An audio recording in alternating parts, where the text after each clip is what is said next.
देखो शालिनी, मैं तुमसे कितनी बार कह चुका हूँ कि यदि साल में एक बार तुमसे पैसे मांगो तो तुम मुझसे लड़ाई मत किया करो। साल में एक बार?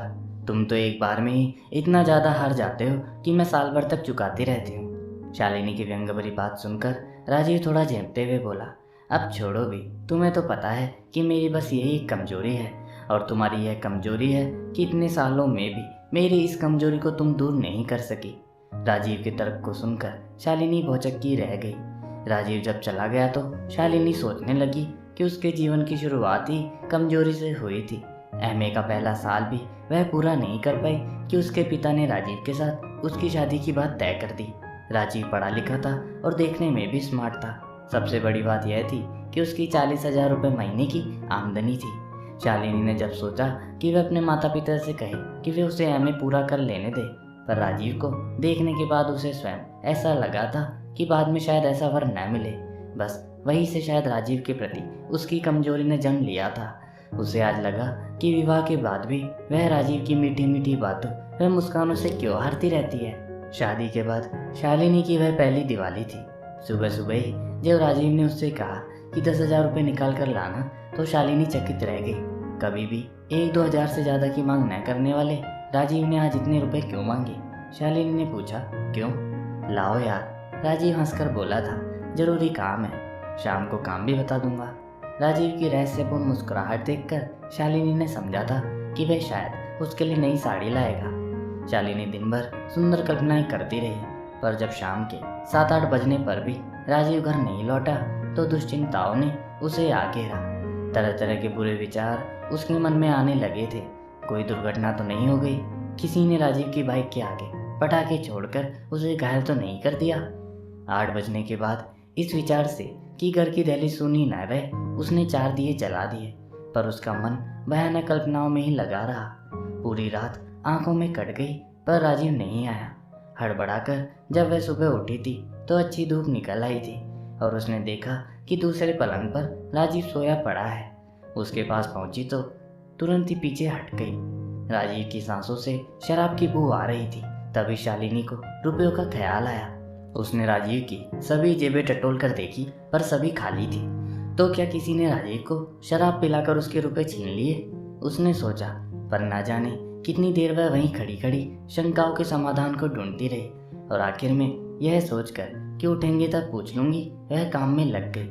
दोपहर बाद जब राजीव जागा तो चाय देते समय शालिनी ने पूछा, कहाँ थे रात भर? डर के मारे मेरे प्राण ही सूख गए थे। तुम हो कि कुछ बताते भी नहीं। क्या तुमने शराब पीनी भी शुरू कर दी? वे रुपए कहाँ गए जो तुम किसी खास काम के लिए लेके गए थे? शालिनी ने सोचा था कि राजीव चेपेगा, शर्माएगा, पर उसे धोखा ही हुआ। शालिनी की बात सुनकर राजीव मुस्कुराते हुए बोला, धीरे धीरे एक एक सवाल पूछो भाई, मैं कोई साड़ी खरीदने थोड़ी गया था। क्या? शालिनी चौंक कर बोली। चौंक क्यों रही हो? हर साल हम एक दिवाली के दिन ही तो बिगड़ते हैं, तो तुम जुआ खेल कर आ रहे हो। 10,000 रुपये तुम जुए में हार गए, वह दुखी होते हुए बोली। तब राजीव ने उसके कंधे पर हाथ रखकर कहा, अरे यार, साल भर में एक ही बार तो रुपया खर्च करता हूँ। तुम तो साल में 5-6 हज़ार रुपयों की 4-5 साड़ियाँ खरीद लेती हो। शालिनी ने सोचा कि थोड़ी डील देकर भी वह राजीव को ठीक कर लेगी, पर यही उसकी दूसरी कमजोरी साबित हुई। पहले 10,000 रुपये पर ही खत्म हो जाने वाली बात 20,000 रुपये तक पहुँच गई, जिसे चुकाने के लिए अगली दिवाली भी आ गई। पिछली बार तो उसने छिपाकर बच्चों के लिए 10,000 रुपये रखे थे, पर राजीव उन्हीं को लेकर चल दिया। तब राजीव रुपए लेकर जाने लगा तो शालिनी ने उसे टोकते हुए कहा, कम से कम बच्चों के लिए इन रुपयों को छोड़ दो, पर राजीव ने उसकी एक ना मानी। उसी दिन शालिनी ने सोच लिया था कि अगली दिवाली पर इस मामले को वह निपटा कर ही रहेगी। शाम को 5 बजे राजीव लौटा। बच्चों ने उसे खाली हाथ देखा तो निराश हो गए, पर बोले कुछ नहीं। शालिनी ने उन्हें बता दिया था कि पटाखे उन्हें किसी भी हालत में दिए जलने से पहले मिल जाएंगे। राजीव ने पहले कुछ देर तक इधर उधर की बातें की, फिर शालिनी से पूछा, क्यों, हमारी माँ के घर से आए हुए पटाखे यूं ही पड़े हैं ना? शालिनी ने कहा, पड़े थे, है नहीं? क्या मतलब? मैंने काम वाले के बच्चों को दे दिए। पर क्यों? उसके आदमी ने उससे रुपए छीन लिए थे। राजीव ने कुछ सोचा और फिर बोला, ओहो, तो यह बात है। घुमा फिरा कर मेरी बात पर उंगली रखी जा रही है। देखो राजीव, मैंने आज तक कभी ऊंची आवाज में तुम्हारा विरोध नहीं किया। तुम्हें खुद ही मालूम है कि तुम्हारी आदतें क्या क्या गजब ढा सकती है। शालिनी की बात सुनकर राजीव झुंझलाकर बोला, ठीक है, मुझे सब पता है। अभी तुम्हारा बिगड़ा ही क्या है, तुम्हें किसी के आगे हाथ तो नहीं फैलाना पड़ा ना। शालिनी ने कहा, यही तो डर है, कल कहीं मुझे काम वाली की तरह किसी और के सामने हाथ फैलाना ना पड़े।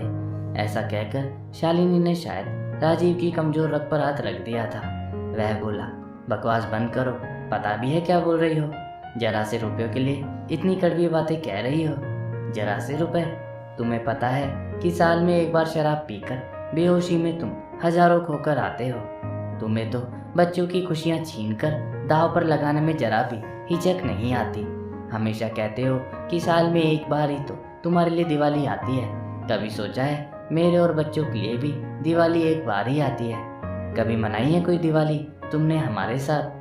शालिनी के मुंह से कभी ऐसी बातें न सुनने वाला राजीव पहले तो हक्का बक्का खड़ा रहा, फिर बिगड़कर बोला, अगर तुम मुझे रुपए न देने के इरादे पर पक्की हो तो मैं भी अपने मन की करने जा रहा हूँ। और जब तक शालिनी राजीव से कुछ कहती, वह पहले ही मोटरसाइकिल निकालने चला गया। शालिनी सोचने लगी कि इन 11 सालों में भी वह नहीं समझ पाई कि हमेशा मीठे स्वरों में बोलने वाला राजीव इस तरह एक दिन में बदल सकता है। कहीं राजीव दिवाली के दिन दोस्तों के सामने बेइज्जती हो जाने के डर से तो नहीं खिलता? लगता है अब कोई दूसरा ही तरीका अपनाना पड़ेगा, शालिनी ने तय किया। उधर मोटरसाइकिल निकालने जाता हुआ राजीव सोच रहा था वह क्या करे। पटाखे लाकर देगा तो उसकी नाक कट जाएगी, शालिनी रुपए भी नहीं देगी, उसे इसका पता था। अचानक उसे अपने मित्र अक्षय की याद आई, क्यों ना उससे रुपए लिए जाए। वह मोटरसाइकिल बाहर निकाल लाया। तभी कहीं जा रहे हैं क्या की आवाज़ सुनकर राजीव चौंक गया। उसने देखा सामने से अक्षय की पत्नी रमा और उसके दोनों बच्चे आ रहे हैं। भाभी, तुम आज के दिन कैसे बाहर निकल आई? उसने मन ही मन खींचते हुए कहा। पहले अंदर तो बुलाओ, सब बताती हूँ, अक्षय की पत्नी ने कहा। हाँ, अंदर आओ ना। अरे इंदु, प्रमोद, देखो तो कौन आए। मोटरसाइकिल खड़ी करते हुए राजीव बोला। इंदु प्रमोद भागे भागे बाहर आ गए। शालिनी भी आवाज़ सुनकर बाहर आ गई। रमा भाभी, तुम? भैया कहाँ हैं? बताती हूँ, पहले यह बताओ कि क्या तुम लोग एक दिन के लिए मेरे बच्चों को अपने घर में रख सकते हो? शालिनी ने तुरंत कहा। क्यों नहीं, पर बात क्या है? रमा ने उदास स्वर में कहा। बात यह है शालिनी कि तुम्हारे भैया अस्पताल में है।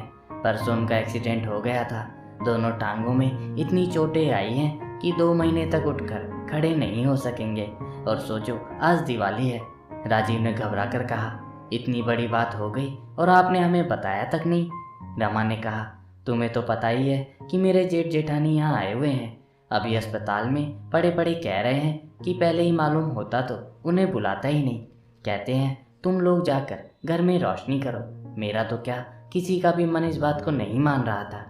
राजीव और शालिनी दोनों ही जब चुपचाप खड़े रहे तो रमा फिर से बोली, अब मैंने और उनके भैया ने कहा कि हमारा मन नहीं है तो वे कहने लगे, मैं क्या मर गया हूँ जो घर में रोशनी नहीं करोगे?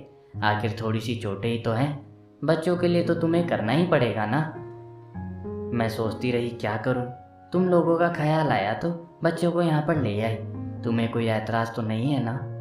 इंदु, जो रमा की बातें ध्यान से सुन रही थी, राजीव से बोली, पापा, आप राकेश पिंकी के लिए भी पटाखे लाएंगे ना? राजीव चौंक कर बोला, हाँ, जरूर लाऊंगा। राजीव ने कह तो दिया, पर उसे समझ में नहीं आ रहा था कि क्या करे। वह अपनी मन की इच्छाओं पर काबू करने की कोशिश कर रहा था। उसकी बुरी आदतें उसको रोशनी से दूर अंधेरों की ओर लेके जा रही थी। वह ऐसी उधेड़-बुन में था कि शालिनी अंदर से रुपए लाकर उसके हाथों में रखती भी बोली, जल्दी लौटिएगा। तभी इंदु बोली, पापा, आपको अपने दोस्त के घर जाना है ना? दोस्त के घर? राजीव ने चौंक कर इंदु की ओर देखा। हाँ पापा, माँ कह रही थी कि आपके एक दोस्त के हाथ और पैर टूट गए हैं, वहीं आप उनके लिए दिवाली मनाने जाते हैं। राजीव को समझ में नहीं आया कि वह क्या कहे। उसने शालिनी को देखा तो वह मुस्कुरा रही थी। मोटरसाइकिल चलाते हुए राजीव का मन यही कह रहा था कि वह चुपचाप अपनी मित्र मंडली में चला जाए, पर तभी उसे अक्षय की बातें याद आ जाती। राजीव सोचने लगा कि एक अक्षय है जो अस्पताल में रहकर भी बच्चों की दिवाली की खुशियों को लेकर चिंतित है, और एक मैं हूँ जो बच्चों को दिवाली मनाने से रोक रहा हूँ। शालिनी भी जाने क्या सोचती होगी मेरे बारे में। उसने बच्चों से उनके पिता की गलती छिपाने के लिए कितनी अच्छी कहानी गढ़कर सुना रखी है। तभी मोटरसाइकिल का हॉर्न सुनकर सब बच्चे भागकर बाहर आ गए तो देखा आतिशबाजियां और मिठाई लेकर राजीव खड़ा था। प्रमोद कहने लगा, इंदु, इतनी सारी आतिशबाजियां कौन छोड़ेगा? ये हम और तुम्हारी माँ छोड़ेंगे, राजीव ने कहा और दरवाजे पर आ खड़ी हुई शालिनी को देखा जो जवाब में मुस्कुरा रही थी। शालिनी ने शरारत से पूछा, रुपए दूं? अभी तो रात बाकी है। राजीव ने जब कहा, सचमुच दोगी? तो शालिनी डर गई। तभी राजीव शालिनी को अपने निकट खींचते हुए बोला, मैं कह रहा था कि रुपए दोगी तो बढ़िया से एक खाता तुम्हारे नाम से किसी बैंक में खुलवा दूंगा। आज सच में खुशियों की रोशनी से भरी इतने सालों में मेरी पहली दिवाली थी। आप सबको ये कहानी कैसी लगी कमेंट करके ज़रूर बतावें, और अगर अच्छी लगी तो इस कहानी को ज़्यादा से ज़्यादा लाइक और शेयर करें। और अगर आप हमारे चैनल पर नए हैं तो हमारे इस चैनल को सब्सक्राइब जरूर करें ताकि हमारी कहानियाँ सबसे पहले आप तक पहुँचे। आपका बहुत बहुत शुक्रिया, धन्यवाद।